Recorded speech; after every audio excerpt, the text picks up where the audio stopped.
Natako sa magnitude 6.3 ang linog nga nagtayog sa Taiwan sang damlaglang.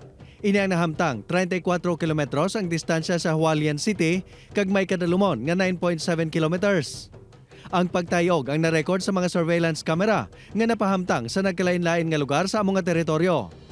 Wala man sang ginreport nga kahalitan nga gintugas ang linog. Apang ginpaandaman naman sang otoridad ang mga nagapuyo sa nabukid nga mga lugar sa posible pagluntad sang landslide bangod sa paginulan.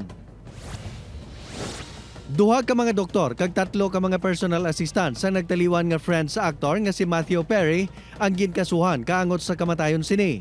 Suno sa investigasyon, ang 5 ang nagsupply kay Perry sa madamong nga ketamine, isa ka mabaskog nga sedative nga nagresulta sa pagka-overdose sini, mga isa na katuig ang nakaligad.